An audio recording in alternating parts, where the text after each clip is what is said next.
오늘은 전 세계를 충격에 빠뜨린 영구 동토층 속 발견 100가지를 살펴본다. 빙하기의 거대한 바위. 31살 교사 인디애나포리스에 사는 브랜든 두다스는 집 앞 잔디를 깎는 데 방해가 되는 돌을 치우기로 했다. 땅을 파기 시작했지만 작은 돌인 줄 알았던 물체는 끝이 보이지 않았다. 흙을 양동이로 퍼나르며 작업 과정을 틱톡에 올렸다. 영상은 순식간에 퍼져 조회수 900만 회를 넘겼다. 사람들이 남긴 크레인을 부르라는 조언은 정확했다. 중장비로 들어올리고 나서야 무게가 10.3톤이 넘는 거대한 바위라는 사실이 드러났다. 두다스는 이 바위가 약 10,000년에서 15,000년 전 마지막 빙하기에 이곳으로 왔을 것으로 추정했다. 그는 바위를 그대로 두고 마당의 중심으로 꾸몄다. 주변에 작은 돌을 놓고 덮개용 나무 껍질과 흙을 채운 뒤 토종식물을 심었다. 조명도 설치할 생각이라고 한다. 그렇게 빙하기의 거대한 바위는 동네 명물이 됐다.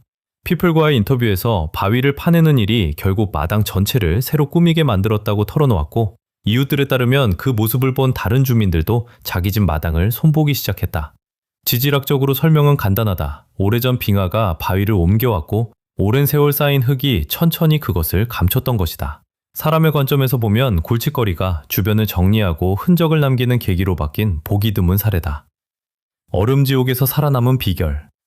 우리는 흔히 고대인을 원시적이라고 여기지만 12,000년 전 오리건의 동굴에서는 오늘날이라면 공학자만 풀 수 있을 법한 문제들을 해결하고 있었다. 고고학자들은 그곳에서 엘크 가죽으로 만든 옷 조각을 발견했다.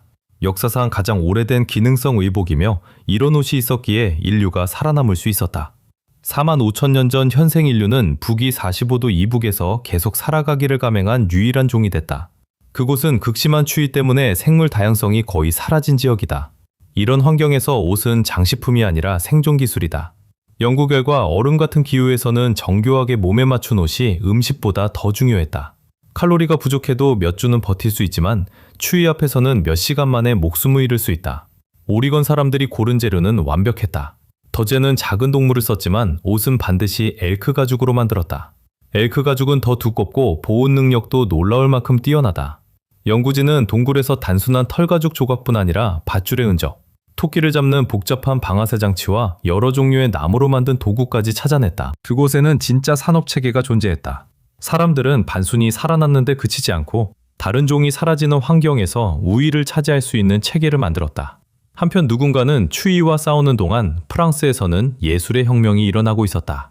쇼베 동굴에서는 곰 그림이 발견됐는데 무려 32,000년 전 작품이다. 표현 기법도 놀랍다. 화가는 고작 14개의 선만 사용했다. 완벽한 미니멀리즘이다. 짐승에게 이체감을 주기 위해 손가락이나 가죽 조각으로 안료를 문질러 음영을 만들었다. 몇 번의 선만으로 성격과 힘이 느껴지는 살아있는 포식자가 눈앞에 나타난다. 가죽 조각과 쇼베 동굴의 그림은 우리 과거의 두 얼굴을 보여준다. 한쪽에는 냉정한 계산과 북쪽을 정복하게 해준 고도의 재봉 기술이 있었고, 다른 한쪽에는 인간 정신의 탄생이 있었다. 생존을 위한 싸움 사이에도 사냥꾼은 세계적인 걸작을 만들 시간을 찾아냈다. 소녀는 죽음을 맞을 준비를 하고 있었다. 칠레와 아르헨티나의 국경에는 높이가 거의 7,000m에 달하는 유야이아코 화산이 솟아있다. 공기는 아래쪽의 절반뿐이고 혹독한 추위 때문에 전문 산악인조차 정상에 오르기 어렵다. 바로 그 정상에서 1999년 새 아이가 발견됐다. 아이들은 약 500년 동안 얼어붙은 땅 속에 있었지만 어제 잠든 듯 보존돼 있었다. 과장이 아니다. 추위는 피부와 머리카락, 속눈썹, 옷에 주름까지 보일 정도로 아이들을 완벽하게 지켜냈다. 가장 유명한 아이는 처녀라 불리며 고개를 살짝 숙이고 앉아 잠든 소녀처럼 보인다. 말라붙은 미라도 아니고 해골도 아니다. 마치 500년 전 시간이 멈춘 듯한 한 명의 아이 그 자체다. 하지만 이제 소름 돋는 진실이 드러난다. 아이들이 그곳에 간 것은 우연이 아니었다. 이것은 이름까지 따로 존재하는 잉카의 의식이었다. 카파코차라는 의식에서 잉카인들은 중대한 사건이 있을 때 아이를 산의 신들에게 바쳤다. 아이들은 의식 전 몇 달 동안 준비를 거쳤고 귀족만 먹던 최고급 음식으로 식단이 바뀌었다. 특별한 음료를 마시고 코카잎도 씹게 한 뒤 추위와 희박한 공기 속 정상으로 이끌렸다. 계속 더 높은 곳, 다시는 돌아올 수 없는 곳까지 올라간 곳이다. 과학자들은 이 과정을 세세한 부분까지 밝혀냈다. 머리카락 분석은 마지막 몇 달 동안 소녀의 식단이 어떻게 달라졌는지 보여줬다. 무덤에 함께 넣어둔 식물도 의식의 시기를 상당히 정확하게 계산하게 해줬다. 의식은 약 1499년에 치러졌다. 유럽에서 콜럼버스가 신대륙으로 가는 길을 개척하던 때, 지구 반대편의 7,000m 정상에는 이미 이 소녀가 앉아 있었던 셈이다. 오늘날 유야이아코의 처녀는 아르헨티나 살타의 박물관에 보관돼 있다. 정상과 같은 환경을 재현한 특수 냉장 진열장 속이다. 추위도 습도도 똑같다. 그 환경이 사라지면 몸은 곧 훼손되기 시작한다. 500년 전에 얼어붙은 소녀는 지금도 추위 속에 있어야만 보존될 수 있다. 그리고 바로 그 추위 덕분에 연구진은 그녀의 마지막 몇 달을 하루 단위로 복원할 수 있었다. 무엇을 먹고 마셨는지, 언제 정상에 올랐는지까지 말이다. 남극의 거인 계단. 위성 관측을 통해 발견된 것 가운데 가장 논란이 된 대상 중 하나는 엔더비랜드 지역의 구조물이다. 남이 68도 54분, 동경 88도 42분 지점에서 거인의 계단이라 불리는 물체가 발견됐다. 그것은 움직이는 빙하 밖으로 드러나 경사면 아래로 가파르게 이어지는 거대한 돌계단의 연속이다. 눈에 보이는 부분만 해도 전체 길이가 200m를 넘고 주변 지형과는 전혀 어울리지 않는다. 인공 구조물이라는 주장의 핵심은 기하학적 형태다. 각 계단은 정확히 폭 14m, 높이 약 4m다. 침식이나 산사태로 생기는 자연지형과 달리 이곳에는 완벽하게 평평한 수평면과 90도로 잘린 수직면이 보인다. 지질학자들은 공식적으로 계단식 빙하라고 설명하지만 움직이는 얼음이 수십 년 동안 선명한 직사각형을 유지하기란 어렵다. 대상은 짙은 안산암으로 이루어져 있다. 매우 단단한 암석이며 페루와 볼리비아의 거석 유적에도 사용됐다. 거인 계단의 규모는 압도적이다. 정말 고대 건축물의 잔해라면 잉카의 가장 거대한 기초구조물보다도 크다. 펜실베이니아 주립대학교 연구진은 사진 속 그림자를 분석해 2026년 촬영 자료에서 블록 사이 틈이 거의 없다는 점을 확인했으며 이는 돌을 극도로 정밀하게 맞췄다는 주장으로 이어졌다. 대상이 해발 2000m에 있다는 사실은 우리가 아는 어떤 문명도 이곳에 만들기 어려웠다는 의문은 않는다. 남극이 얼음에 묻히기 전 아주 먼 과거에 상상을 초월하는 거대 구조물이 존재했다는 물리적 증거라는 주장까지 나온다. 현재 이 지역의 접근은 엄격히 제한되어 있으며 상업용 지도에서 좌표가 흐리게 처리되는 경우도 있어 독립 연구자들의 관심은 더 커지고 있다. 오래된 그림 속 수수께끼. 그림의 제목은 공기다. 플랑드르 화가 얀 브리헐 대 피터르가 1611년에 그렸다. 현재 프랑스 리옹 미술관에 소장돼 있다. 그림 속 여성은 하늘과 별을 관장하는 그리스의 뮤즈 우라니아다. 멀리에는 아폴론과 디아나도 보인다.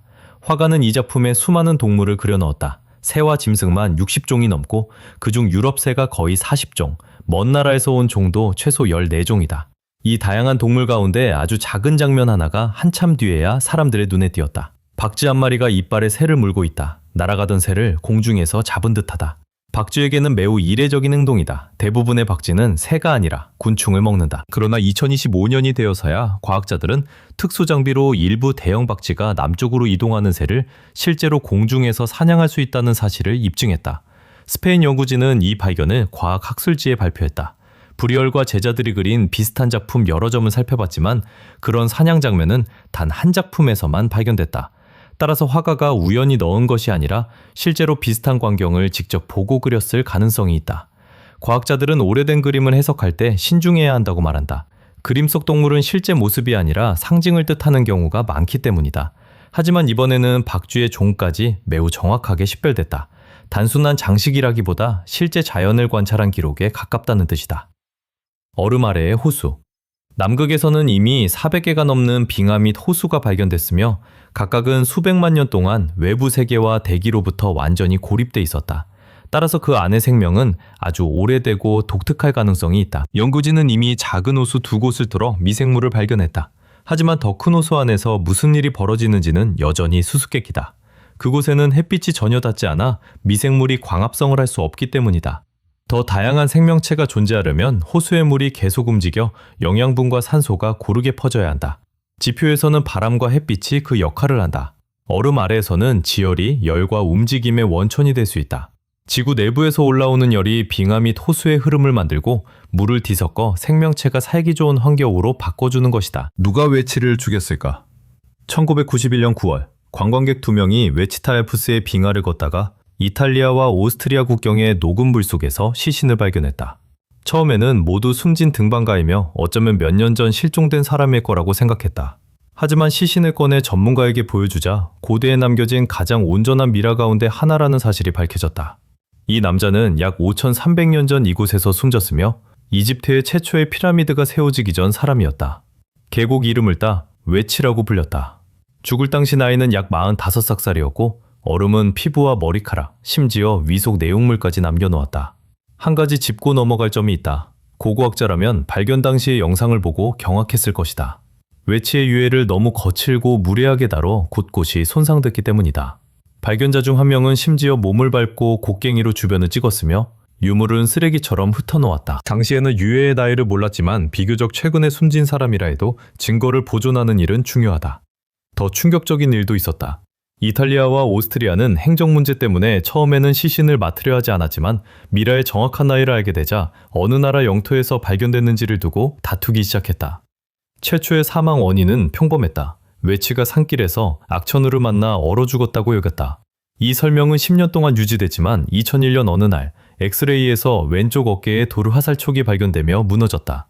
등에서는 화살이 들어간 상처도 확인됐다. 사건은 순식간에 사고가 아니라 살인사건으로 바뀌었다. 결정적 단서는 컴퓨터 단층 촬영에서 나왔다. 2005년 취리히 대학교의 프랑코 아이룰리가 이끄는 연구진과 불차노 병원 의사들이 미라를 촬영해 핵심을 찾아냈다. 화살촉은 왼쪽 견갑골 아래로 들어가 쇄골 하동맥을 찢었다. 쇄골 아래에서 팔로 피를 보내는 큰 혈관이다. 이 상처가 어떤 의미인지 말하자면 피가 몸 밖으로 매우 빠르게 빠져나간다. 의사들은 이런 경우 몇 분 만에 의식을 잃고 숨질 수 있다고 판단했다. 혈액의 화학적 흔적도 이를 간접적으로 뒷받침했다. 상처 주변 조직에서 혈액 응고를 시작시키는 단백질이 발견됐는데 이 단백질은 다친 직후 몇 분 동안만 나타났다가 빠르게 사라진다. 그대로 남아있다는 것은 외치가 화살을 맞은 뒤 거의 즉시 숨졌다는 뜻이다. 이제 이 발견을 본격적인 수사사건으로 바꾸는 세부 사항이 나온다. 화살은 뒤쪽 아래에서 날아왔고 범인은 피해자 뒤에 숨어 등을 노렸다. 동전보다도 작은 부싯돌 화살촉은 몸 안에 그대로 남았다. 찢어진 혈관에서 몇 밀리미터 떨어진 곳이며 지금도 그 자리에 있다. 그러나 화살대는 누군가 뽑아갔다. 상처 통로 주변의 혈흔은 사람이 아직 피를 흘리는 동안 화살대를 뽑았음을 보여준다. 범인이 나중에 화살로 신원을 추적당하지 않으려고 직접 뽑았을 가능성도 있다. 외치의 오른손 엄지와 검지 사이에는 깊은 베인 상처가 있다. 맨손으로 상대의 칼날을 막을 때 생기는 상처이며 죽기 얼마 전에 입은 것으로 보인다. 위장에는 든든한 고기 식사도 남아있었다. 알프스산 아이벡스 고기와 곡물을 죽기 약 1시간 전에 먹었다. 추격당한다고 느낀 사람은 태연히 앉아 식사하지 않으니 이것도 중요한 단서다. 공격은 갑작스러웠고 쉬고 있던 순간 허를 찔린 듯하다. 게다가 외치에게는 심각한 머리 부상도 있었다. 비슷한 시점에 넘어지거나 맞아서 생긴 상처다. 다만 일부 해석은 지금도 논쟁 중이다. 오랫동안 화살 상처가 즉시 치명적이었으며 유일한 사망 원인이라고 여겼다. 2025년 국제법의학 저널에 실린 새 연구는 기존 단층 촬영 자료를 다시 분석하고 3차원 자세 복원을 통해 혈관 손상이 예상보다 천천히 치명상을 만들었을 수 있으며 출혈과 충격, 산악지대의 추위가 함께 작용했을 가능성을 제시했다. 살해됐다는 사실 자체는 달라지지 않는다. 마지막 몇 분의 과정만 새롭게 조정된 것이다. 범행 동기는 끝내 알 수 없다. 오래된 원한에 따른 매복이었는지, 강도나 길 위의 다툼이었는지, 더 큰 이유가 있었는지는 시신만으로 판단할 수 없다. 분명한 것은 등에 화살을 맞았고 이후 추가 공격을 당했거나 누군가 그러려 했다는 점이다. 범인은 화살대까지 뽑아갈 만큼 현장에 머물렀다. 살인자는 결국 역사에서 잊혔지만 숨진 외치는 지금도 세상에 자신의 이야기를 들려주고 있다. 지하에서 8억 년, 시베리아, 케메로보주에 르자브치크 마을, 1969년 9월 5일. 지하 약 70m 깊이에서 광부들이 석탄을 캐고 있었다. 그러다 갑자기 대리석 석관을 발견했다. 처음에는 기뻐하며 안에 보물이 있다고 생각했다. 하지만 뚜껑을 여자 투명한 분홍빛 액체 속에 젊은 여성이 누워 있었다. 30살쯤으로 보였고 키가 컸으며 긴 검은 머리와 흰 레이스 드레스를 입고 있었다. 시신처럼 보이지 않아 사람들은 그녀를 티술의 공주, 진짜 잠자는 숲속의 미녀라고 불렀다. 머리 옆에는 액체에 잠긴 채 작은 검은색 상자가 놓여 있었다. 놀랍게도 현대의 휴대전화와 닮았다고 한다. 이제부터 이 이야기가 전설이 된 이유가 시작된다. 광부 한 명이 호기심을 참지 못하고 수백만 년 된 관 속 정체불명의 액체에 손가락을 담근 뒤 맛까지 봤다. 대단한 판단이다. 일주일 뒤 그는 정신을 잃었고 겨울에는 자기 집 문 앞에서 집을 알아보지도 못한 채 얼어 숨졌다고 한다. 발견 후 몇 시간 만에 회색 방호복을 입은 사람들이 마을에 나타났다. 외딴 곳의 발견 소식을 누가 그렇게 빨리 전했는지는 알 수 없다. 그들은 석관을 헬기에 싣고 알 수 없는 곳으로 가져갔다가 나중에 다시 돌아왔다. 집집마다 찾아가 발견 기사가 실린 신문을 회수했다. 시신을 살펴보고 이야기를 외부에 알리려 했던 학자와 신문 편집자는 처벌받았다는 소문도 돌았다. 공주를 직접 본 사람들은 이후 몇 년 동안 한 명씩 차례로 숨지기 시작했다. 시신을 조사했던 학자의 말은 더 기묘했다. 그는 이 여성이 8억 년이 넘었다고 주장했다. 공룡 시대보다도 훨씬 오래전이다. 지구에 복잡한 생명체가 거의 없던 시기다. 몸이 어떻게 그토록 오래 썩지 않았고 어떤 액체가 보존했는지 아무도 설명하지 못했다. 이제는 물어볼 사람도 없었다. 시신은 사라지고 신문은 회수됐으며 목격자도 남지 않았다. 이 이야기를 뒷받침할 증거는 전혀 없다. 시신도 석관도 제대로 된 사진 한 장도 없다. 따라서 시간이 흐르며 세부 내용이 덧붙고 인터넷에 퍼진 전설일 가능성이 가장 크다. 400년 전 얼어붙은 남자의 시신. 알프스에서 고고학자들은 약 400년 전에 숨진 남성의 시신을 발견했다. 연구진은 해발 3,600m 지점에서 발견된 이 남성이 산에 올랐다가 악천후 속에서 얼어 숨졌다고 본다. 그는 17세기에 화려한 옷을 입고 있었고 이는 높은 사회적 지위를 보여준다. 상인이나 여행자였을 가능성이 크다. 주변에서는 금화 150여 개와 무기, 단검, 검, 권총, 가죽장화, 노새의 유해가 발견됐다. 연구진은 악천후 속에서 길을 잃고 동사한 것으로 추정한다. 이 놀라운 발견은 근세 여행자들의 삶과 여정을 살펴볼 특별한 기회를 준다. 옷과 개인 물품, 함께 발견된 유물은 당시의 패션과 무역, 기술을 알려주는 귀중한 자료다. 앞으로 시신과 유물을 정밀조사해 이 수수께끼 같은 여행자의 삶과 죽음을 더 밝혀낼 계획이다. 2억 7천만 년 된 두개골. 스미스소니언 국립자연사박물관 소장품에서 고대 양서류의 조상에 해당하는 화석 두개골이 발견됐다. 추정 연대는 약 2억 7천만 년이다. 과학자들은 이를 새로운 원시 양서류종으로 분류하고 케르미토프스 그라투스라는 이름을 붙였다. 유명한 머펫 캐릭터 개구리 커밋을 기린 이름이다. 조지 워싱턴 대학교의 한 학생은 대중적인 이름이 과학적 발견에 관심을 끄는데 중요하다고 강조했다. 그는 커밋이라는 이름이 고대 양서류와 오늘날의 양서류를 연결해주기 때문에 완벽하다고 설명했다. 이 두개골은 고생물학자 니컬러스 호턴이 텍사스의 레드베즈라 불리는 지역에서 현장 조사를 하던 중 발견했다. 초기 폐름기에 해당하는 이곳에는 고대 파충류와 양서류를 비롯한 화석이 풍부하다. 1984년 발견된 뒤 두개골은 수십 년 동안 박물관 수장고에 묻혀 있다가 아르잔만이 다른 표본들 사이에서 골라 정밀 연구를 시작했다. 여러 연구자의 공동 작업 끝에 이 두개골이 고대 양서류의 새로운 속에 속한다는 사실이 확인됐다. 깨지기 쉬운 재료로 만든 독특한 유물, 고대 정착지 테라디드, 오늘날 텔아비브와 예루살렘 사이에서 텔아비브 대학교 고고학자들이 작은 인장을 발견했다. 약 2700년 전 물건이다. 당시 인장은 보통 단단한 돌로 만들었지만 이것은 진주층으로 제작됐다. 바로 자개단추와 장신구에 쓰이는 그 재료다. 진주층은 매우 약해서 날카로운 도구로 너무 세게 새기면 쉽게 금이 가고 쪼개진다. 연구진은 방시 기술로 이렇게 얇은 자개 인장을 만드는 일이 거의 불가능에 가까웠다고 말한다. 도구가 거칠고 작은 실수도 허용하지 않았기 때문이다. 재료의 출처도 놀랍다. 홍해와 페르시아만에 사는 진주족의 껍데기를 사용했다. 이 작은 물건의 원료가 장인의 손에 닿기 전 수백 킬로미터를 이동했다는 뜻이다. 기원전 8세기 테라디드는 해안 평야를 내려다보는 언덕의 자리에 지역의 중요한 거점이었다. 아시리아 제국이 이스라엘 왕국을 정복한 뒤 당국은 정복한 주민들을 거대한 제국의 여러 지역으로 자주 강제 이주시켰다. 그 결과 정착지마다 서로 다른 곳에서 온 사람들이 섞여져 살았다. 진주층도 이주민 가족과 함께 들어왔을 수 있고 아시리아의 교역로를 따라 완성품으로 운반됐을 가능성도 있다. 인장에는 삼각형 받침대 위 초승달과 두 팔을 위로 든 사람이 새겨져 있는데 누군가에게 기도하는 모습처럼 보인다. 이는 아시리아 제국 서부 지역에서 숭배한 달의 신, 신의 상징이다. 무늬는 작업 중 약한 재료가 깨지지 않도록 매우 얕게 새겨졌다. 이 특징 때문에 연구진은 이 물건이 아마 일반적인 인장처럼 점토나 밀랍을 찍는 데 쓰였을 가능성이 낮다고 본다. 종교적 의미의 부적이나 장신구로 지녔을 것이다. 작은 물건 하나에서 세 가지 희귀성이 동시에 드러난다. 특이한 재료, 외래 종교의 상징, 당시 기술의 한계에 가까운 장인 정신이다.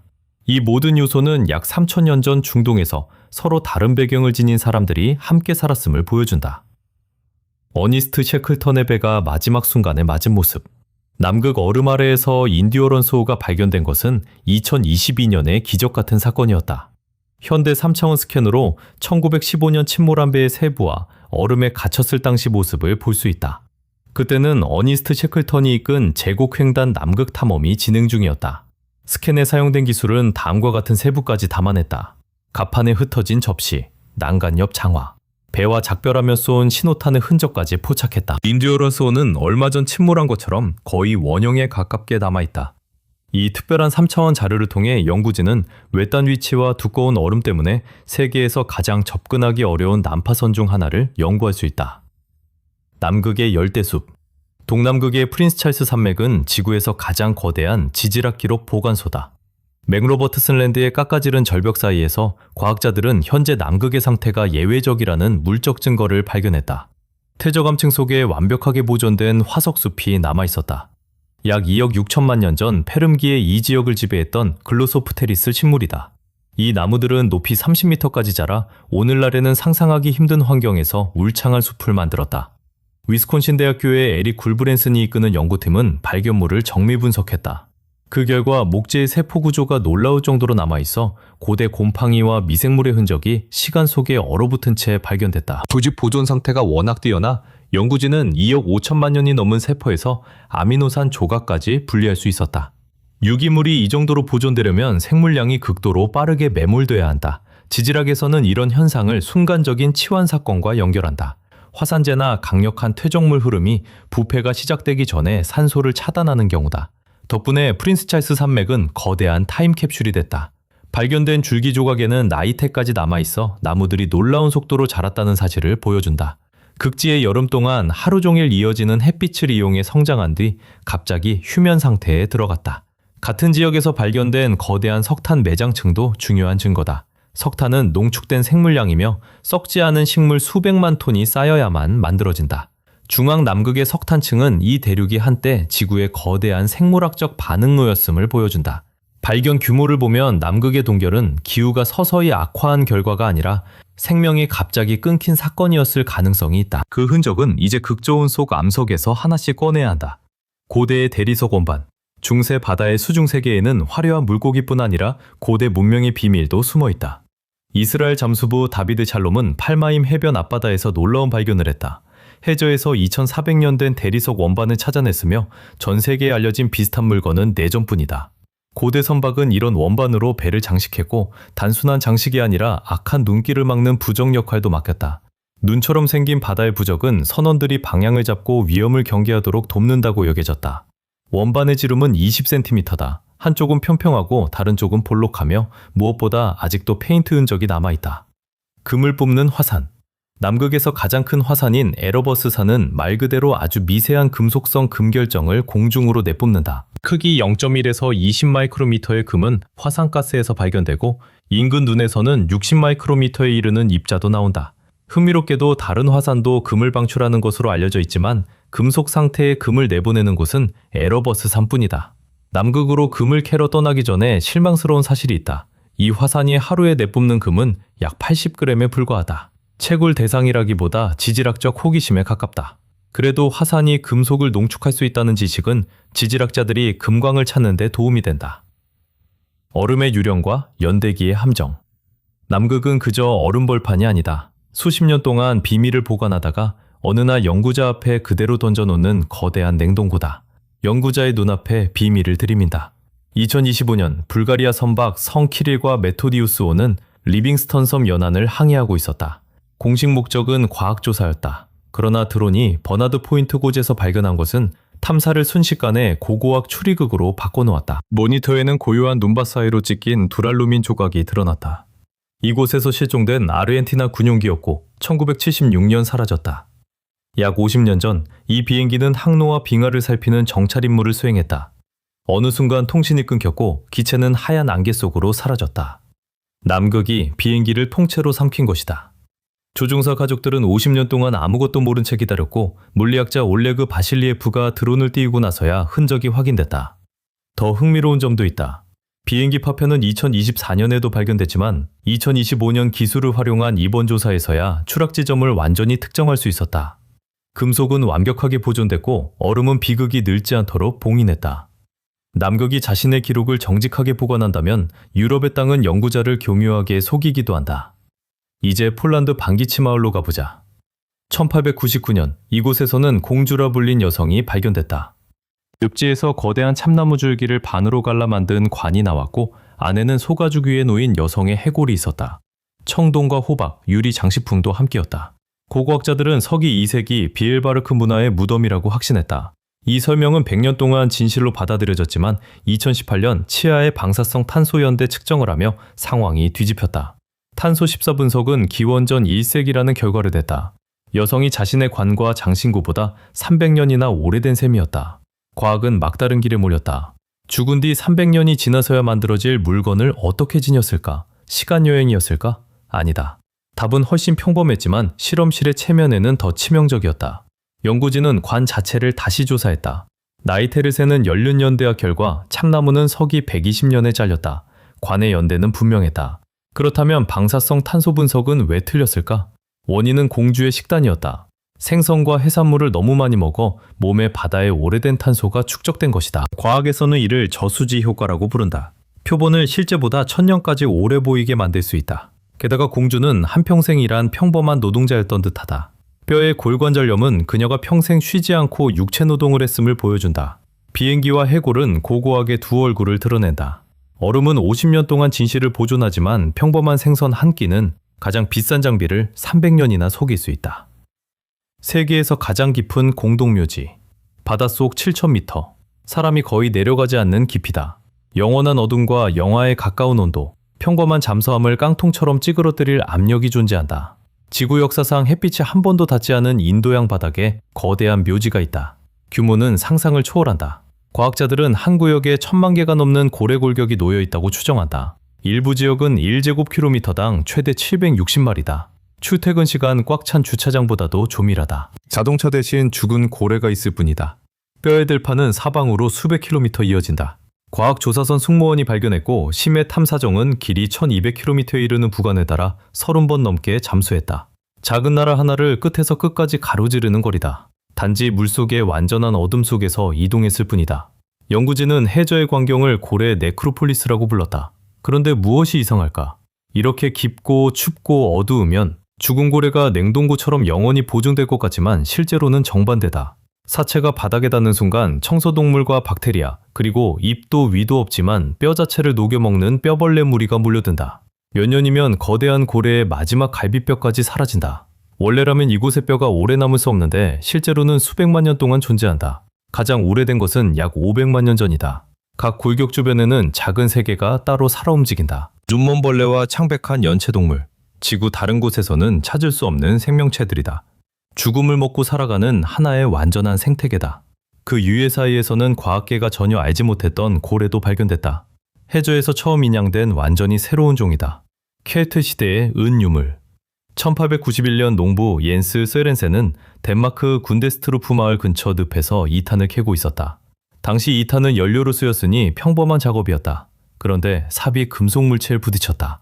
세렌센은 계속 파서 둥근 은재 물건을 꺼냈고 이어 같은 재질의 판 13장도 발견했다. 총 무게는 약 9kg이었다. 판에는 황소와 환상 속 짐승, 낯선 인간 형상이 부조로 새겨져 있었다. 소처럼 생긴 물건은 늪에 묻히기 전부터 해체돼 있었다. 연구진은 통째로 버린 것이 아니라 일부러 판별로 나눠 놓았다고 본다. 다만 이유는 아직 정확히 모른다. 솥은 덴마크에서 제작되지 않았다. 한쪽에서는 케트 장인의 작품이라고 보고 다른 쪽에서는 오늘날 불가리아와 루마니아에 해당하는 트라키아에서 만들었다고 주장한다. 그림 양식은 켈트와 닮았지만 제작 기술은 트라키아 전통에 더 가깝다. 예상 밖의 단서도 있다. 솥의 한 장면은 수천 킬로미터 동쪽, 수천 년 앞선 인더스 문명 인장의 문양과 거의 똑같다. 일부 연구자는 우연한 양식의 일치로 보지만 다른 이들은 대륙을 가로지른 고대 문화교류의 흔적이라고 해석한다. 솥의 제작 시기는 대략 기원전 2세기로 추정되지만 늪에 묻힐 당시에도 이미 최소 200년 된 유물이었다. 여러 차례 수리됐지만 솜씨는 처음 만들었을 때만큼 정교하지 않았다. 시간이 지나며 옛 장인 기술의 비밀이 사라진 듯하다. 지금 솥은 코펜하겐 국립박물관에 보관돼 있다. 발견 후 130년이 넘었지만 누가 만들었고 왜 덴마크 늪에 묻혔는지에 대한 논쟁은 끝나지 않았다. 이런 물건은 우연히 잃어버린 게 아니라 신들에게 바치는 선물로 물과 늪에 일부러 숨긴 것은 아닐까. 유럽의 전혀 다른 지역에서 발견된 청동 단검에도 비슷한 이야기가 있다. 소박해 보이는 물건 속에는 수백 년 동안 재현하기 어려웠던 보석 세공이 숨어 있었다. 120만 년 된 얼음. 독일 브레머하펜의 알프레트 베게너 연구소 실험실에서 과학자들은 지구에서 가장 오래된 빙하 코어를 절단하고 있다. 지름 10cm, 길이 2.8km의 원통이며 남극 콩코르디아 기지 해발 3200m 지점에서 끌어올렸다. 방사성 동위원소 연대 측정 결과 나이는 120만 년 이상이다. 기존 기록인 에피카의 80만 년보다 2배 가까이 오래됐다. 얼음 속 기포에는 과거의 대기가 봉인돼 있다. 빙하학자들은 100만 년 전 빙하기의 주기가 왜 바뀌었는지 알고 싶어한다. 지구는 4만 1000년 주기에서 약 10만 년 주기로 전환했다. 이산화탄소와 메탄, 먼지 농도를 비교하면 온실가스와 기온의 관계를 직접 파악할 수 있다. 뜻밖의 보너스도 있었다. 바닥 근처에서 드릴이 얇은 얼음층을 뚫고 화강암 조각을 꺼냈다. 남극 기반암의 가장 밑부분일 가능성이 있다. 지질학자들은 대륙이 언제 얼음으로 덮여냈는지 연대를 측정할 기회를 얻었다. 첫 결과는 1년 뒤 나올 예정이다. 이 코어는 과거로 있는 긴 자가 되어 이산화탄소 증가를 다루는 기후 모델의 정확도를 높일 것이다. 수만 년 전 생명의 모습도 보여준다. 윤충은 확대하지 않으면 볼 수 없는 미세한 다세포 생물이다. 가장 작은 것은 40 마이크로미터에 불과하지만 몸 안에는 필요한 기관이 모두 있다. 근육과 소화기관, 신경계, 작은 턱까지 갖췄다. 머리에는 회전기관이라 불리는 선모의 고리가 있으며 빠르게 돌면서 먹을 수 있는 물질을 입으로 끌어당긴다. 하지만 윤충의 가장 놀라운 특징은 생명이 버티기 힘든 환경을 견디는 능력이다. 완전히 말라 말지처럼 변한 채 수천 년을 버틸 수 있다. 야쿠티아에서는 2만 4천 년 동안 얼어있던 윤충이 발견됐다. 해동하자 아무런 문제 없이 다시 살아났다. 번식 방식도 특이하다. 평소에는 자신을 복제하는 암컷만 태어난다. 하지만 추위나 가뭄이 닥치면 수컷이 나타난다. 수정란은 갑옷 같은 저장고가 되어 어떤 불리한 시기도 견딜 수 있다. 윤충은 웅덩이와 호수, 흙처럼 조금이라도 물기가 있는 곳이라면 어디에나 산다. 눈에 보이지 않지만 지구에서 가장 오래 버티는 생명체 가운데 하나다. 다른 생물에게는 멸종으로 끝나는 시대조차 견뎌낼 수 있다. 독특한 상감장식의 단검. 1876년 고고학자 하인리 슐리만은 미케네의 수열묘를 발굴해 수많은 금장신구와 청동무기를 찾아냈다. 그 중에는 세월에 검게 변하고 흙이 묻어 평범해 보이는 청동 단검도 있었다. 나중에 박물관 직원들이 유물을 닦기 시작하자 단검 표면에서 그림이 드러났다. 그것은 사자 사냥 장면이었다. 청동 위에 금과 은, 여러 재료를 직접 상감해 창과 활을 든 사냥꾼 5명이 성난 짐승을 뒤쫓는 모습이 표현돼 있었다. 이 모든 장면이 길이 20cm를 조금 넘는 칼날에 들어갔다. 이런 상감 기술에는 보석 세공 수준의 정밀함이 필요하다. 장인은 청동에 아주 얇은 흙물 파고 귀금속을 채워 넣어 수백 년이 지나도 선명한 그림이 떨어지지 않도록 해야 했다. 오랫동안 단순한 무기로만 여겼지만 세척을 통해 연구진 앞에 작은 그림 한 점이 나타났다. 고전 그리스보다 수백 년 앞서 금속에 새겨진 작품이었다. 슐리만은 시신이 금으로 뒤덮여 있었기에 호메로스 영웅들의 무덤을 찾았다고 확신했다. 현대학자들은 그 주장에 신중하지만 미케네 세공사의 기술 수준은 오늘날에도 놀랍다. 이 유물은 사자 사냥 단검이라 불리며 아테네 국립고고학박물관에 보관돼 있다. 장인은 홈의 금과 은, 어두운 합금을 채워 5 사냥꾼과 사자가 먹으로 그린 듯 보이게 했다. 미케네 유물 가운데 이런 수준의 정교한 상감은 다른 어디에서도 찾아보기 어렵다. 아무도 읽지 못하는 편지. 우랄, 예카테린부르크 근처 이탄늪. 1890년 1월 24일, 금을 캐던 사람들이 이탄 속에서 검게 변한 나무 조각과 알 수 없는 무늬를 꺼냈다. 나중에 조각을 맞추자 머리가 달린 몇 미터 높이의 나무 형상이 나타났고 그 위에는 여러 얼굴이 겹쳐 새겨져 있었다. 연구자들은 발견지 이름을 따 시기르 우상이라 불렀다. 고대인이 숭배한 신이나 정령, 곧 나무로 만든 신의 형상이었을 가능성이 크다. 오랫동안 누구도 이 우상이 얼마나 오래됐는지 짐작하지 못했다. 고작 몇천 년 전 물건이라고 생각했다. 그러다 1997년 방사성 탄소 연대 측정을 했고 약 9,500년이라는 결과가 나왔다. 학자들은 믿기 어려워했다. 단순한 사냥꾼들이 복잡한 상징이 가득한 조각상을 만들었다는 뜻이었기 때문이다. 당시 인류는 그런 예술을 만들 단계에 이르지 못했다고 여겨졌다. 하지만 이야기는 끝나지 않았다. 2014년 독일 연구진은 더 정확한 방법으로 우상을 다시 조사하고 이전에는 닿지 못했던 나무 안쪽에서 표본을 채취했다. 연대는 또 더 오래됐다. 지금은 약 11,000년에서 12,000년 전으로 본다. 이집트 피라미드보다 2배 오래됐고 스톤헨지보다도 앞선다. 누군가 이 형상을 새겼을 때 사람들은 아직 농사를 짓지 못하고 사냥으로만 살아가던 시기였다. 오늘날까지 남은 것 자체가 기적이다. 비결은 2탄이다. 공기를 차단해 나무가 썩지 않도록 하고 수천 년 동안 보존한다. 원래 우상은 높이 약 5m로 사람의 3배나 됐다. 하지만 일부가 사라져 지금 예카테린부르크 박물관에 남은 것은 약 3.5m 뿐이다. 가장 큰 수수께끼는 나이가 아니다. 몸 전체에는 기호와 선, 마름모, 사람 얼굴이 위아래로 이어져 있다. 우연히 난 흠집이 아니라 분명 어떤 체계를 갖췄고 누군가 무언가를 전하려 한 듯하다. 하지만 그 의미는 알 수 없고 아마 영원히 밝혀내지 못할 것이다. 인류가 남긴 가장 오래된 메시지가 눈앞에 있지만 우리는 그것을 읽을 수 없다. 빙하 속 대나무. 스위스 알프스 해발 2000m가 넘는 곳에서 녹아내린 빙하가 기묘한 물건을 드러냈다. 금속이나 현대식 연결장치 없이 대나무와 밧줄로만 만든 가벼운 이륜수레였다. 물건은 최근 버린 듯 보였지만 주변은 영구동토뿐이었다. 발견한 사람은 고대 슈플리겐 고개를 지나던 한 여행자였다. 이 길은 수세기 동안 이탈리아와 북유럽 사이를 상인과 병사들이 오가던 통로였다. 연구진은 실제 유물이며 나이가 100년도 되지 않은 것으로 보인다고 빠르게 확인했다. 바로 그 점이 오히려 더 놀라웠다. 대나무는 아시아에서 온 재료로 알프스에서는 운송이나 건축에 쓰지 않았다. 이 지역의 어떤 기록과 사진, 설명에도 비슷한 수레가 없다. 구조는 가볍고 튼튼하며 짐을 나르도록 치밀하게 설계됐다.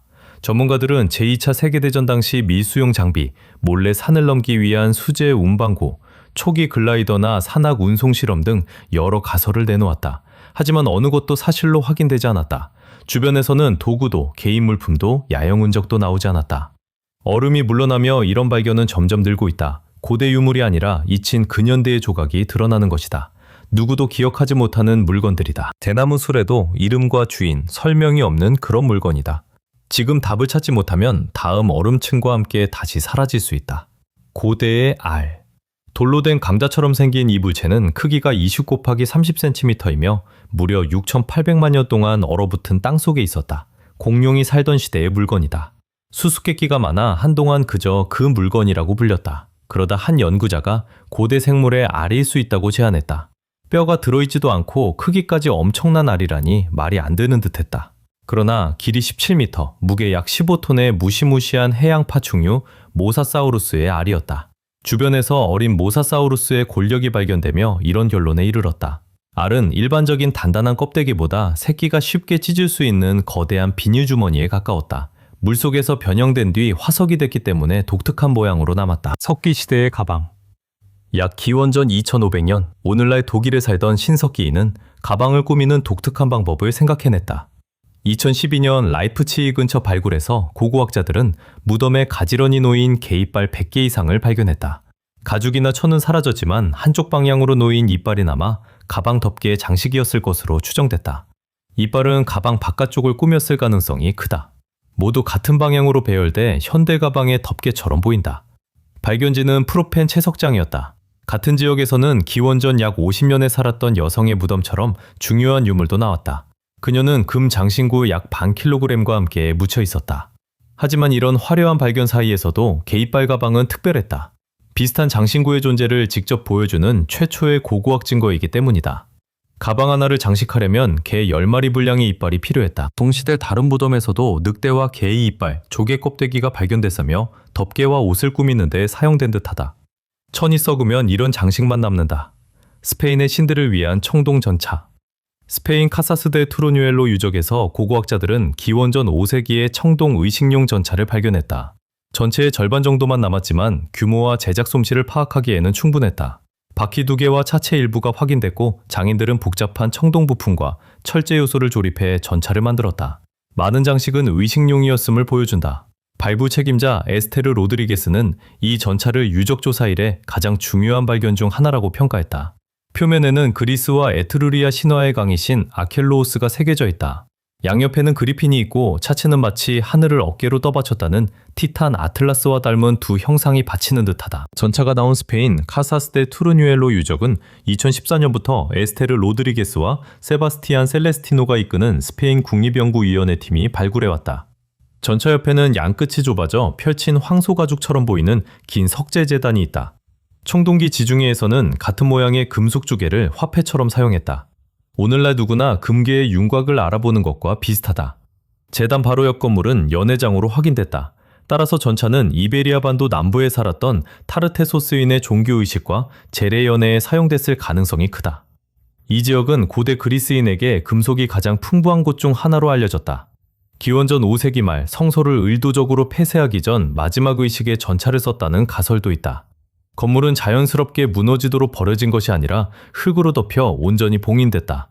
사람들이 자신들에게 중요한 한 시대를 의식적으로 끝낸 듯하다. 전차 주변에서는 먼 곳에서 온 귀중품도 나왔다.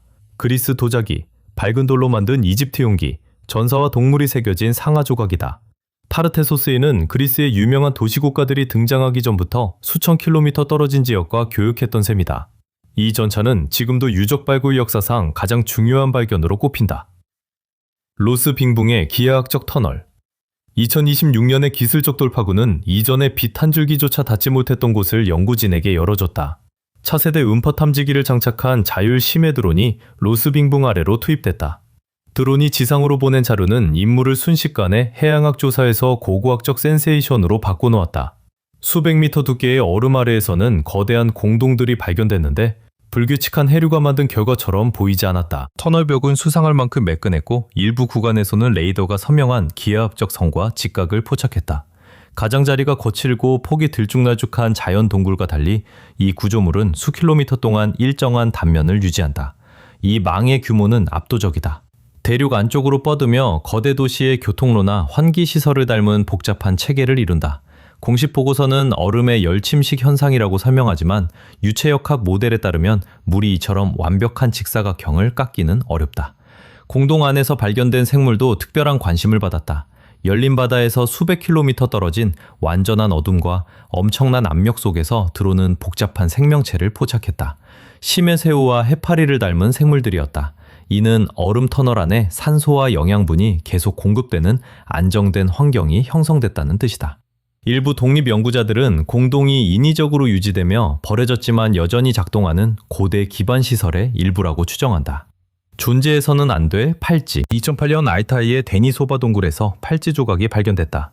데니소바 동굴은 시베리아 알타이 산맥에 있으며 수만 년 전 서로 다른 세 종류의 인간이 한 지역에서 마주쳤던 곳이다.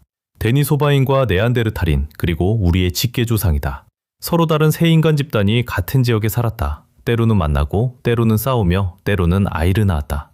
마치 공상과학 소설이나 게임의 줄거리 같지만 상상이 아니다. 오래전 알타이에서 실제로 벌어진 일이다. 이들은 이웃으로 살며 때로 싸우고, 거래하고 서로의 아이도 낳았다. 실제 표본의 유전자 분석으로 확인된 사실이다. 과학은 한때 불가능해 보였던 인간 집단 사이의 관계까지 복원했다. 2010년 연구진은 처음으로 현대인의 유전자와 데니소바인과 네안데르탈인의 뼈에서 추출한 유전자를 비교했고 그 염기 서열이 오늘날 사람들의 유전체에도 남아있음을 발견했다. 당신 역시 몇 퍼센트의 네안데르탈인 유전자를 지녔을 가능성이 크다. 비유가 아니라 가까운 유전검사기관에서 확인할 수 있는 사실이다. 우리는 그들을 단순히 멀리서 연구하는 것이 아니다. 문자 그대로 그들의 후손이며 그 유전자 일부가 지금도 우리 몸속에 살아있다. 오늘날 일부 사람은 몇 퍼센트의 데니소바인 유전자를 자신도 모른 채 지니고 있다. 팔찌는 바로 데니소바인이 만든 것이었다. 녹색 녹리석은 푸른빛을 띠는 준보석으로 찾아내고 캐낸 뒤 가공해야 한다. 크면은 햇빛 아래에서 빛을 반사하고 밤의 모닥불 옆에서는 짙은 에메랄드 빛을 낼 만큼 매끈하게 닦였다. 아름다운 물건이다. 나이는 5만 년. 그것만으로도 믿기 어렵다. 우리는 학교에서 석기 시대를 몽둥이와 동굴의 시대라고 배웠다. 하지만 이곳에는 장신구가 있다. 데니소바인도 아름답게 보이고 싶었다는 미적 감각의 증거다. 우리는 이런 욕구를 현대인만의 것으로 여겨왔다. 그런데 연구진이 팔찌의 구멍을 현미경으로 살펴보자 이야기는 훨씬 더 놀라워졌다. 구멍은 매끈한 벽을 지닌 완벽한 원형으로 뚫려 있었다. 금속 도구 없이 단단한 돌에 구멍을 뚫는다고 상상해보자. 쓸 수 있는 것은 다른 돌과 뼈, 나무끈이다. 손으로 도구를 돌리며 속도를 일정하게 유지해야 한다. 결과는 가장자리가 찢기고 방향이 흔들린 불규칙한 구멍이 되기 쉽다. 손으로 속도와 방향을 일정하게 유지하기란 어렵다. 그러나 이 팔찌의 구멍은 완벽하게 고르다. 수작업이었다면 벽에 특유의 긁힘과 편차가 남아야 하지만 그런 흔적이 없다. 마치 기계로 가공한 듯 벽이 매끈하다. 이런 기술은 공식적으로 약 12,000년 전 신석기에 등장했다고 알려져 있다. 팔찌는 그보다 4배나 오래됐다. 중세 대장장이 앞에 스마트폰을 놓고 서기 800년에 만든 물건이라고 말하는 것과 비슷한 충격이다. 발굴 책임자 아나톨리 데레벤코는 고대 장인이 구석기인에게는 없다고 여겨졌던 기술을 사용했다고 설명했다. 동료 미하일 슌쿠프는 더 직접적으로 말했다. 같은 시대의 현생 인류나 네안데르탈인보다 데니소바인이 기술적으로 앞섰다는 것이다.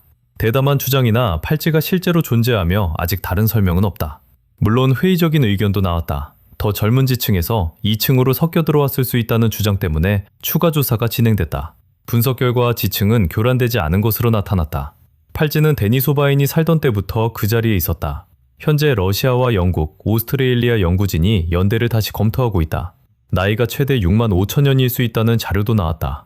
확인된다면 팔찌의 기원을 설명하기는 더 어려워진다. 이 발견이 지금도 마음을 흔드는 이유가 있다. 수만 년 동안 지구에 살았던 인간종 전체가 남긴 것은 치아 몇 개와 새끼손가락 조각, 그리고 밝은 빛 아래에서 햇빛을 반사하는 이 존재할 수 없어 보이는 팔찌뿐이다. 우리는 아직 과거를 거의 모른다. 특히 우리와 매우 닮았던 존재들에 대해서는 더욱 그렇다. 그들은 이곳에서 수만 년을 살았다. 만들고 생각하며 아름다워지고 싶어 했다. 그 모든 것에서 녹색 팔찌 하나만 남았다. 빙하가 옮긴 구리. 과거 미시간 온토나 공간 기슭에는 현지 부족들이 집만한 순수 구리 덩어리라고 묘사한 거대한 바위가 있었다. 17세기에는 전설처럼 전해졌지만 사냥꾼들이 직접 보며 실제가 확인됐다. 거대하고 매끈해 마치 오래전 누군가가 일부러 두드려 만든 듯했다. 나중에 이것이 신화가 아니라는 사실이 드러났다. 인류가 발견한 가장 큰 자연구리 덩어리 중 하나였다. 무게 추정치는 1톤에서 10톤까지 다양했지만 실제로는 약 1680kg이었다. 중요한 것은 숫자보다 기원이다. 수천 년 전 이 지역에는 두께 2km의 빙하가 지나갔다. 빙하는 구리 광석 조각을 뜯어 수십 킬로미터 옮기고 거의 순수한 금속으로 된 거대한 표류 광물을 남겼다. 19세기 사업가 줄리어스 에드레드는 현지 부족과 정부에 각각 돈을 내며 이 바위를 2번 샀다. 엄청난 노력으로 숲을 통과해 옮기고 강으로 띄운 뒤 디트로이트까지 운반했다. 나중에 정부는 4배의 값을 주고 다시 사들였다. 오늘날 온토나곤 구리 덩어리는 국립자연사박물관에 보관돼 있다. 이 지역에는 훨씬 큰 발견도 전해진다. 몇 년 전 숲에서 무게 28톤의 거대한 덩어리가 발견됐다. 수수께끼의 동굴. 연구자들은 위성지도에서 남극의 기묘한 물체를 발견했다. 단순한 물체가 아니라 빙하 아래 숨겨진 동굴이었다. 공개된 영상에는 동굴의 아치형 입구가 보였다. 일부는 사람이 만든 동굴일 수 있다고 주장한다. 영상 속 천장은 높이 23m, 폭 76m의 완벽한 형태를 지녔다. 연구진은 입구 주변의 이상한 길과 계단에도 주목했고 인공 구조물의 가능성을 제기했다. 다른 사람들은 이곳이 미확인 비행체의 비밀시설이나 극비 군사기지라고 본다. 고대 문명의 건축물 잔해라는 주장도 있다. 공식 학계는 아직 뚜렷한 입장을 내놓지 않았지만 지구온난화가 계속되면 남극이 더 많은 비밀을 드러낼 것이라는 점에는 모두 동의한다. 의식에만 쓰인 것은 아니다. 노르웨이 소데네스 근처에서 한 여행자가 숲을 걷다가 쓰러진 나무 밑 흙 속에서 금속이 반짝이는 것을 발견했다. 손으로 땅을 파자 약 1500년 된 금장식이 나왔다. 스타방에르 대학교 연구진은 검집을 꾸미던 장식이라고 확인했다. 이런 검집은 6세기 전반 귀족 전사가 사용했다. 고고학자 호콘 레이에르세는 이런 물건이 지표 가까이 남는 일이 거의 없어 발견 가능성이 매우 낮다고 말했다. 폭약 6cm의 금장식은 가늘게 꼰 금실로 제작됐다. 무늬 안에는 자세히 봐야 드러나는 동물 영상이 숨어 있다. 시브 크리스토페르센 교수는 처음에는 동물의 눈이 보이고 이어 코와 머리 윤곽이 나타난다고 설명했다. 금이 새 것이었을 때는 꼬인 실이 움직임에 따라 반짝이며 무늬 전체를 살아있는 듯 빛냈을 것이다. 전문가들은 장식이 족장이나 군사 지도자의 소유였다고 본다. 이 금장식이 붙어있던 검은 지역에서 가장 값비싼 물건 중 하나였을 것이다. 장식에는 실제 사용 흔적도 있다. 의식용 물건은 보통 새 것처럼 남지만 이것은 족장이 축제 때뿐 아니라 평소에도 검을 찼음을 보여준다. 북유럽에서 알려진 비슷한 장식은 약 17점뿐이며 노르웨이 이 지역에서는 처음 발견됐다. 바위 계곡의 신들에게 바치는 선물로 일부러 숨겼다는 해석도 있다. 6세기는 스칸디나비아의 혹독한 시대였다. 아마 536년의 대규모 화산 폭발로 기후가 급격히 추워졌고 뒤이어 흉작과 기근이 닥쳤다. 그런 어려운 시기 사람들은 가장 귀한 물건을 바치며 행운과 풍년이 돌아오기를 빌었다. 이 금장식도 우연히 땅에 묻힌 것이 아니라 도움을 바라는 절박한 기도의 일부였던 셈이다. 해고로수. 인도 히말라야의 루프쿤두 바닥에서는 수백 구의 인간 해골이 발견돼 해골호수라는 이름이 붙었다. 유해의 연대는 크게 다르며 이들이 어떻게 죽었는지는 지금도 정확히 밝혀지지 않았다. 과거에는 거대한 폭풍 같은 한 번의 재난으로 대규모 인원이 목숨을 잃었다고 추정했다. 그러나 최근 연구는 수수께끼를 더 복잡하게 만들었다. 과학자들이 38구의 유전자를 분석한 결과 유해는 수천 년 차이가 나는 서로 다른 시대 사람들에게 속했다. 사람들은 각기 다른 시기에 호수에 왔고 한 집단이 한꺼번에 숨졌다는 가설은 무너졌다. 연구는 약 10년 전 유전학자 쿠마라사미 탕가라지가 인도 세포 분자생물학 센터에서 해골 72구의 미토콘드리아 유전자를 분석하며 시작됐다. 일부는 인도계였지만 다른 유해에서는 서유럽인, 특히 크레타와 그리스 사람에게 흔한 유전자가 나왔다. 연대 범위 역시 다양했다. 대부분의 뼈는 서기 7세기에서 10세기 사이지만 19세기와 20세기에 해당하는 유해도 섞여 있었다. 사망 원인은 여전히 알 수 없어 장소에 수수께끼를 더한다. 얼어붙은 과거의 거인. 먼저 이 지역의 생태를 새롭게 보게 만드는 사실부터 살펴보자. 남극반도 앞바다의 시모어 섬은 오랫동안 고생물학자의 성지였다. 그러나 한 발견은 특히 눈에 띈다. 이곳에서 공식적으로 팔라이유디프테스 클레코프스키라고 명명된 생물의 뼈가 발견됐다. 평범한 멸주종종이 아니라 키가 2m를 넘고 무게가 약 120kg에 달하는 펭귄이었다. 현대 황제 펭귄은 이 거인의 허리에도 미치지 못한다. 프로 농구 선수만한 새가 해안을 지배했다고 상상해보자. 아르헨티나 라플라타 박물관 연구진은 날개 관절과 다리뼈를 분석해 이 생물이 완벽한 사냥꾼이었고 현대 펭귄보다 훨씬 오래 잠수할 수 있었다고 결론 내렸다. 이 사실이 왜 중요할까? 이곳에서는 고고학과 고생물학이 맞닿는다. 이런 거대 생명체는 과거 남극의 생태계가 단순히 풍부한 정도를 넘어 넘칠 만큼 생산적이었음을 보여준다. 엄청난 먹이와 전혀 다른 기온이 진화로 하여금 거인을 만들게 했다. 중요한 지표다. 자연이 사람 키만한 새를 만들었다면 그 생태계에는 또 어떤 놀라운 존재가 있었을까?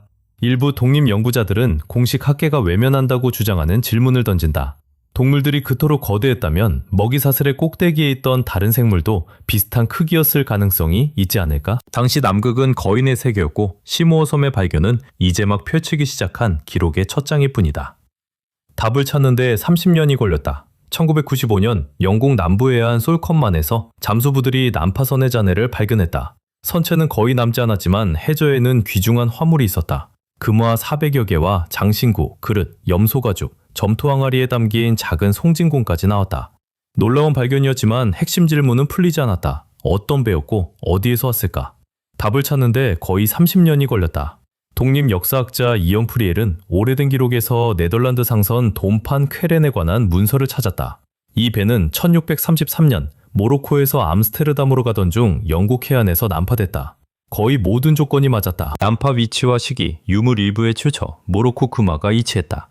가장 정확한 단서는 동전이었다. 가장 늦게 주조된 금화의 연도가 1632년이므로 배는 그보다 먼저 침몰할 수 없었다. 최종 확인은 큐의 영국 국립문서보관소에 남은 해사 법정 기록에서 나왔다. 암스테르담 상인들은 나중에 난파선 화물의 소유권을 주장했고 생존 선원 2명은 배가 영국 해안에 강한 폭풍을 만나 귀중한 짐을 두고 탈출했다고 증언했다. 선체 복제가 거의 남지 않아 연구진은 배 자체보다 화물을 조사해야 했다. 특히 밀폐된 점토 항아리 속에서 수백 년을 보낸 송진공이 특이했으며 배의 구급 상자에 들어있던 물품으로 추정된다. 이 화물은 현재까지 알려진 모로코 사디 왕조 금화 중 가장 큰 집합으로 17세기 모로코와 네덜란드, 영국 사이의 해상 무역을 이해하게 해준다. 다만 배 자체의 모습을 담은 그림은 아직 한 장도 발견되지 않았다. 어니스트 셰클턴의 생존 이야기. 1914년 어니스트 셰클턴과 대원들은 남극점을 지나 대륙을 횡단하려고 인듀어런스 호를 타고 남극으로 향했다. 하지만 추위와 얼음이 배를 압박해 얼음 감옥에 가두면서 계획은 무너졌다. 배는 결국 부서졌고 대원들은 문명에서 멀리 떨어진 혹독한 극지 황무지에 고립됐다. 비범한 지도력과 결단이 필요한 순간이었다. 위험을 이해한 셰클턴은 자신의 안전보다 대원 구출을 우선했다. 절망에 굴복하지 않고 구명정을 이용해 얼음벌판과 남극해의 차가운 물을 건너 안전한 곳을 찾았다. 대원들은 수천 킬로미터의 얼음과 바다를 헤쳐나갔고 굶주림과 동상, 눈보라, 동사의 위험을 견뎠다. 놀라운 생존 의지와 협력, 셰클턴의 꺾이지 않는 정신 덕분에 전원이 구조됐다. 이 여정은 극한 상황에서의 생존과 용기, 지도력의 상징이 됐다. 가장 극한의 환경에서 빛난 이야기다. 괴물의 유해. 수십 년 동안 혹독한 남극 환경과 싸운 연구자들은 엘라스모사우루스의 화석을 발견했다. 공룡과 함께 살았던 백악기의 진정한 거인이었다. 골격 대부분이 발견됐다. 머리는 없었지만 크기를 추정하기에는 충분했다. 이 생물의 무게는 12톤에서 15톤, 길이는 약 12m였다. 기존 엘라스모사우루스는 약 5톤, 아리스토넥테스 속도 최대 11톤 정도였다. 다만 이 거인이 어느 속에 속하는지는 아직 확실하지 않다. 과학계가 모르는 새로운 속일 수도 있다. 더 흥미로운 점도 있다. 이 해양 거인은 공룡 대멸종 약 3만 년 전까지 살았으며 엘라스모사우루스가 백악기 말까지 존재했다는 해석을 뒷받침하다. 접근하기 어려운 동굴. 스페인 북동부 히로나주의 산악지대에서 고고학자들은 해발 2000m가 넘는 동굴을 발견했다. 사람들은 40만 년 동안 이 동굴을 찾았다. 우연히 잠깐 드는 것이 아니라 분명한 목적을 가진 정기적인 방문이었다. 동굴 안에서는 녹색 광물 조각과 숯, 동물뼈, 토기 파편, 화덕 흔적, 인간 유해가 뒤섞인 지층이 발견됐다. 가장 흥미로운 것은 동굴에서 자연적으로 생길 수 없는 녹색 돌 약 200조각이었다. 분석 결과 구리를 얻는 광물인 공작석이었다. 공작석이 자연적으로 없는 곳이므로 누군가 일부러 가져왔다. 불의 흔적은 현장에서 가공까지 했음을 보여준다. 공동저자 훌리아 몬테스란다는 많은 공작석 조각만 불에 가열됐고 다른 재료에는 그런 흔적이 없다고 설명했다. 불은 난방이 아니라 광물 처리에 사용됐다. 가장 활발한 활동은 기원전 3600년에서 2400년 사이에 이루어졌다. 공기시대라 불리는 이 시기는 고대 유럽 전체의 전환점이었다. 사람들은 도구와 장신구, 그릇을 만들 구리를 대규모로 채굴하고 사용하기 시작했다. 광물 외에도 조개 펜던트와 불곰이빨 펜던트, 사람의 전니와 손가락뼈가 발견됐다. 동굴은 금속 작업장일 뿐 아니라 죽은 이를 묻는 장소이기도 했다. 수석 저자 까를라 스타르너는 피레네 산맥의 이런 고지대에서 사람들이 지속적으로 방문하고 동굴 안 광물까지 직접 채굴한 활발한 고대 거주지를 발견한 것은 처음이라고 말했다. 덴먼 빙하의 심연. 동남극 덴먼 빙하는 지구 육지에서 가장 깊은 지점을 숨기고 있다.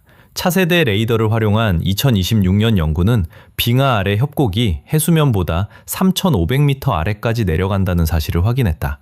사해 연안보다 거의 10배 깊다. 과학자들의 관심을 끈 것은 거대한 깊이보다 바닥의 비정상적인 열 신호였다. 지진 센서는 협곡 밑에서 일정한 진동과 지표보다 4도 높은 수온을 감지했다. 강한 지열 유입이나 숨겨진 순환 체계가 존재하며 완전히 고립된 환경에서도 생명을 유지한다는 뜻일 수 있다. 같은 해 심해 탐사선은 이 골짜기에 알려진 모든 해양 생물과 유전적 특징이 30% 다른 복잡한 유기물이 존재한다는 자료를 보냈다. 덴먼의 심연은 오늘날 타임캡슐이라 불린다. 엄청난 압력과 특수한 수질 때문에 진화가 전혀 다른 길을 걸었을 가능성이 있다. 협곡 바닥이 남자기극에서 수백 킬로미터밖에 떨어져 있지 않아 오랜 세월 보존된 유물을 찾기에 이상적인 장소라는 주장도 나온다. 유물은 수백만 년 동안 원형을 유지했을 수 있다. 피라미드. 한 연구팀이 남극에서 피라미드 3개를 발견했다고 주장했다. 자연이 아니라 먼 조상의 손으로 만든 것처럼 보인다는 것이다. 오늘날 남극은 얼음으로 덮인 세상의 끝이다. 하지만 한때는 공룡까지 돌아다니는 생명 가득한 오아시스였다. 그곳의 발견들이 이를 보여준다고 주장한다. 미국과 유럽의 연구자 8명이 탐사에 참여했다. 해안에서 16km 떨어진 곳에서 2개, 물가에서 하나의 피라미드를 발견했다고 한다. 그런데 왜 뉴스에서는 다루지 않을까? 일부는 기존의 과거관을 흔들지 않으려 정보가 숨겨졌다고 주장한다. 빙하가 녹으면 무엇이 드러날까? 피라미드뿐 아니라 또 다른 스핑크스가 얼음 아래 있을지도 모른다. 다만 현재로서는 여러 해석이 엇갈리며 정확한 실체는 추가 조사를 기다려야 한다. 1600년이 넘은 금구슬. 다시 예루살렘 발굴 현장이다. 에메크 추림 국립공원에서 고대 장인이 만든 금구슬이 발견됐다. 제작 시기는 1600년 이상 전이다. 공원에서 국가 봉사 중이던 18살 힐렐 파이드만이 찾아냈다. 고고학자들은 구슬이 팔찌나 목걸이의 일부였다고 본다. 흙은 순례길 옆에 있던 호화로운 건물에서 가져왔다. 현장의 유물과 외국산 도자기 조각을 보면 매우 부유한 가문이 살았던 것으로 보인다. 가치는 금이라는 재료에만 있지 않고 고대 세공사의 솜씨에도 있다. 비슷한 장신구의 제작 기술은 기원전 3000년대 메소포타미아에서 등장했다. 연구진은 구슬 자체가 1600년보다 훨씬 오래됐을 가능성도 제시한다. 작은 금 알갱이를 찌그러뜨리지 않고 정교하게 이어붙이려면 뛰어난 기술과 정확한 온도 조절이 필요했다. 예루살렘에서도 비슷한 장신구가 발견됐지만 은으로 만든 것이었다. 한 곳에 모인 18개의 청동 팔찌. 폴란드 부냐티체 마을 근처에서 문화재 당국의 허가를 받은 금속 탐지기 사용자가 청동기 시대 장신구 보물을 발견했다. 팔과 발에 차는 팔찌를 중심으로 18점이 나왔고 총 무게는 약 3.6kg이었다. 모두 지표에서 약 30cm 아래 작은 구덩이에 함께 놓여 있었다. 전문가들이 조심스럽게 세척하자 많은 물건이 매우 좋은 상태로 남아있어 나중에 박물관 전시도 가능할 것으로 보였다. 일부 팔찌는 매끈하고 일부에는 사선과 반복선, 전나무 가지 같은 무늬가 정교하게 새겨졌다. 몇몇은 한 벌을 이루며 제작 수준은 당시 현지 장인의 높은 실력을 보여준다. 전문가들은 이 보물을 오늘날 폴란드 지역에서 요새화된 정착지와 청동 가공으로 유명했던 루사티아 문화와 연결했다. 자모치치의 고고학자들과 크라쿠프의 전문가 보이치에흐 블라이에르가 조사에 참여했다. 장신구는 기원전 550년에서 400년 사이로 추정됐다.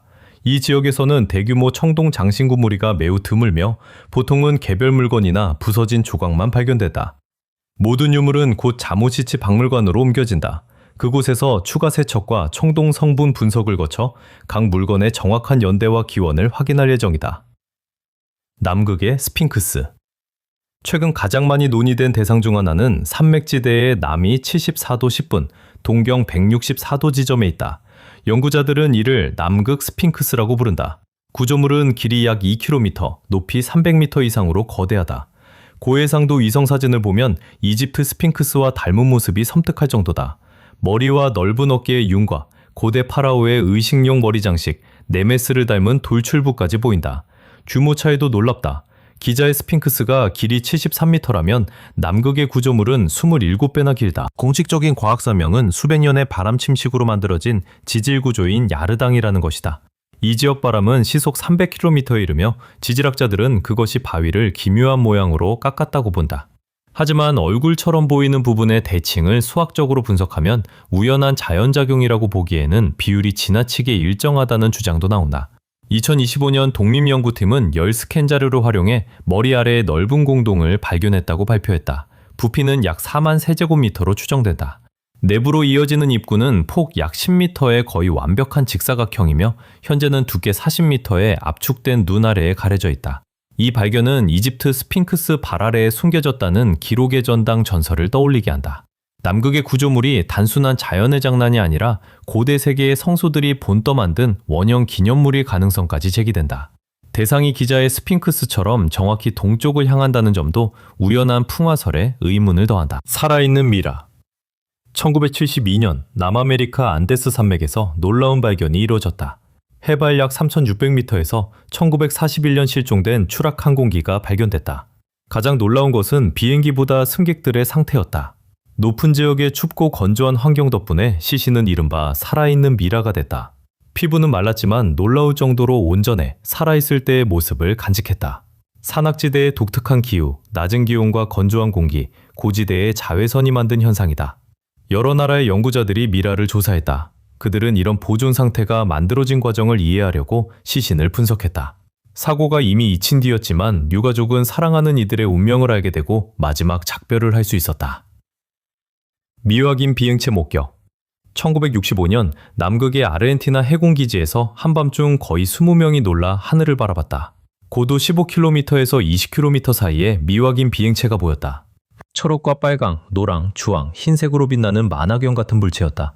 길이 85m가 넘는 거대한 비행체는 무거워 보이면서도 안정적으로 공중에 떠 있었다. 상당한 시간 이어졌기 때문에 목격자도 많았다. 그보다 앞선 1946년 미국의 하이점프 작전이 남극 해안으로 향했다. 도중에 비행 접시와 마주쳤고 충돌 과정에서 선원과 군인 약 400명이 숨졌다는 전설이 있다. 탐사는 석 달 만에 끝났고 관련 자료는 극비로 분류됐다고 전해진다. 탐사 책임자 리처드 버드가 이를 말했다가 정신병원에 들어갔다는 주장도 있다. 동굴진주. 베트남 폭약개방 국립공원에서 한 주민이 우연히 아무도 몰랐던 동굴이포를 발견했다. 동굴은 나중에 그의 이름을 따 명명됐다. 며칠 뒤 공원 당국이 정식 탐사대를 꾸렸고 현장 조사는 엿새 동안 이어졌다. 초기 조사에 따르면 동굴 길이는 약 3,000m, 일부 구간의 폭은 100m가 넘는다. 탐사대가 안으로 내려가려면 등반 장비를 사용해 깊이 약 20m의 수직 절벽을 통과해야 했다. 동굴에는 입구가 2개이며 내부도 2구역으로 나뉜다. 하나는 크지만 다른 하나는 성인 한 명이 겨우 빠져나갈 만큼 좁다.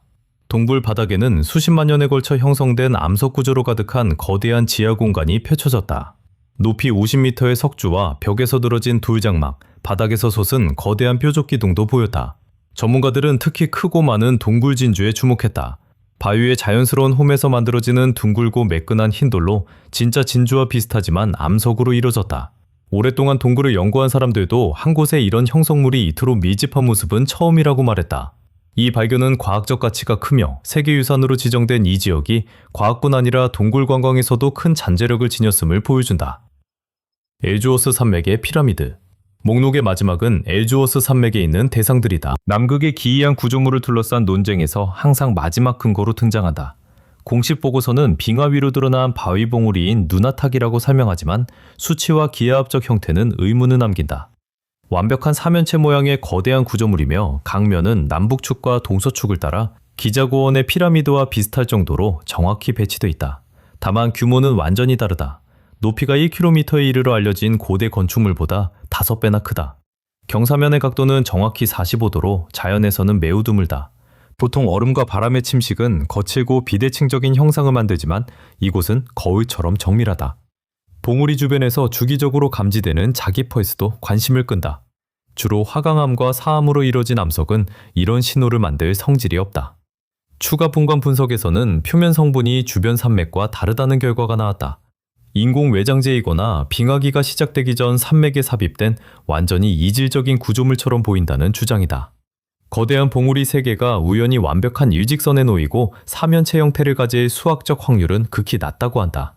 정말 인공구조물이라면 단순한 건축기념물이 아니라 전 지구적 항법 또는 에너지 체계의 거점일 수 있으며 인류는 이제야 그 규모를 이해하기 시작한 셈이다. 이 해석에서 남극은 담극은 단순한 발견 장소가 아니라 현대 문명 전체보다 훨씬 거대한 무언가의 기반이 된다. 거대한 봉우리들은 얼음 사막 위에 계속 솟아 제6대륙이 행성 규모의 과정에 핵심 역할을 했다는 시대를 떠올리게 한다. 고대 문명의 폐허. 로버트 스콧 대위와 대원들이 남극의 얼음 장벽 너머에서 고대 문명의 흔적을 마주했고 대홍수 이전의 유적을 촬영했다는 이야기가 전해진다. 남극 한가운데에서 고대 도시의 폐허와 피라미드, 기둥, 조각상을 본다면 어떤 기분일까? 그 문명은 우리가 학교에서 배우는 문명보다도 오래됐을 수 있다는 주장이다. 근거로 제시되는 것은 1531년 지도다. 그 지도에는 남극이 얼음 없이 그려져 있다. 공식 역사에서 남극은 1820년 러시아 탐험가들이 발견했으니 이상하게 보인다. 지난 7600만 년 동안 지구의 자기 북극과 남극이 171번 뒤바뀌었고 마지막 변화가 약 12,000년 전이었다는 주장도 이어진다. 그래서 남극의 비밀이 오늘날 수킬로미터 두께의 얼음 아래 숨었다는 설명이다. 최근 보고에서는 깊이 4km 아래의 거대한 통로와 터널망이 존재한다고 한다. 기괴한 이너미라의 정체가 밝혀졌다. 오랫동안 수수께끼로 남았던 이 인어는 여러 영상과 자료를 통해 널리 알려졌다. 이제야 실제 정체가 드러났다. 일본 연구진은 아사쿠치의 엔주인 사찰에 보관된 유물을 정밀 분석했다. 길이 30cm인 미라는 비늘 달린 물고기 꼬리와 인간을 닮은 머리, 두 팔을 지녀 세계의 관광객과 학자에게 관심을 받았다. 과학자들은 내부를 촬영하며 구성을 철저히 조사한 뒤 결과를 공개했다. 일본 신화는 그리스나 슬라브 신화와 크게 다르다. 특히 일본 신화의 괴물은 훨씬 기괴하고 위협적으로 묘사된다. 그중 물에 사는 닌교라는 존재가 있다. 인어와 비슷하지만 아름다운 모습과는 거리가 멀다. 영화는 무서운 존재를 아름답고 선하게 바꾸곤 하다. 닌교를 아름다운 인어로 만들고 중세의 해상 약탈자와 살인자를 낭만적인 해적으로 바꾼 것처럼 말이다. 닌교 미라가 엔주인 사찰에 들어온 경위는 알 수 없다. 다만 사찰에는 1903년 작성된 문서가 있으며 그 안에는 이 인어가 1736년에서 1741년 사이 고치현에서 잡혔다고 적혀 있다. 일본 박물관에는 비슷한 표본이 여러 점 있지만 현대의 첨단 장비로 정밀조사된 것은 이 미라가 처음이었다. 연구진은 가능한 모든 방법을 동원해 미라를 조사했고 이제 구성 재료를 확실히 설명할 수 있다. 보통 이런 조합물은 원숭이와 물고기 굴격으로 만들지만 이 표본의 상체에는 뼈대가 없었다. 스캔 결과 천과 솜, 종이를 숟가루와 모래 반죽으로 덮어 만들었다. 머리는 대부분 솜이며 석고 같은 물질로 코팅됐다. 머리카락은 동물털, 비늘은 두 종류 물고기에서 가져왔다. 상체에는 보고가죽, 하체에는 민어류의 비늘을 붙였다. 손톱은 동물의 뿔로 만들었고 날카로운 이빨이 있는 턱은 육식성 물고기의 것이었다. 비늘의 방사성 탄소연대 측정 결과 제작 시기는 19세기 이후로 나타났다. 결국 가짜였으며 자연에는 이런 인어나 닌교가 존재하지 않는다. 그렇다고 박물관 유물로서 가치가 사라지는 것은 아니다. 매우 정교하고 치밀하게 제작됐기 때문에 덕분에 무려 200년 동안 보존될 수 있었다. 영국에서 가장 오래된 나무기에. 영국에는 신석기 시대의 놀라운 목조 통로가 있으며 나이는 거의 6,000년이다. 서머실 레베스의 습지를 가로지르는 스위트 트랙은 1970년 발견한 레이 스위트의 이름을 따서 붙였다. 연륜 연대학으로 정확한 시기를 확인했다. 습지를 건너는 지름길로 만들어져 약 10년 동안 사용된 뒤 수위 상승 때문에 버려진 듯하다. 길 주변에서는 돌도끼와 화살, 그릇 조각, 활의 일부, 뼈 갈고리, 숟가락 조각이 발견됐다. 길이는 약 1.8km이며 습지 양쪽에 신석기 정착지 두 곳을 연결했다. 오늘날 스위트 트랙은 영국에서 알려진 가장 오래된 길로 여겨진다. 놀랍게도 이런 나무 통로 제작 기술은 수천 년 동안 거의 달라지지 않았다. 이 유물은 신석기인의 삶과 이동 방식을 이해하게 해준다. 들소 가죽 드레스. 박물관에는 무드질한 들소 가죽으로 만든 여성용 드레스가 보관돼 있다. 약 1800년에서 1825년 사이 북아메리카 중앙평원의 원주민 여성들이 만들었다. 라코타나 샤이엔 부족의 작품일 가능성이 크다. 드레스에는 조개 껍데기 자수가 가로줄로 길게 이어져 있다. 윗부분은 금속 원판과 파란 삼각형 무늬가 있는 아름다운 테두리로 장식됐다. 이렇게 섬세한 자수에는 몇 주 동안의 고된 손바느질이 필요했을 것이다. 이런 옷은 단순히 몸을 따뜻하게 하는 물건이 아니었다. 화려한 장식은 부족 안에서 여성과 가족의 지위를 보여줬고 복잡한 무늬와 바느질 기술은 어머니에게서 딸로 이어졌다. 이런 드레스를 만들려면 바느질 솜씨뿐 아니라 들소 가죽이 굳거나 갈라지지 않고 오랫동안 부드럽고 튼튼하게 남도록 처리하는 지식도 필요했다. 가죽과 털은 세월을 견디기 어려워 오늘날 남은 드레스는 매우 적다. 살아남은 드레스 한 벌은 유리 진열장 속 아름다운 전시품을 넘어 한 물건의 몇 주의 노동과 가족에 대한 사랑, 한 민족의 전통을 담은 여성들의 손을 기억하게 한다. 이 이야기에서 가장 놀라운 점은 돌벽이나 건물처럼 단단한 것들이 흔적도 없이 사라지는 반면 작은 자개인장이나 조개 껍데기는 수천 년 동안 땅속에 누워 온전한 모습으로 우리에게 도착한다는 사실이다. 서로 다른 발견들은 크기가 아니라 환경과 우연이 무엇을 남기는지를 보여주며 아직 밝혀지지 않은 과거가 얼마나 많은지도 일깨운다.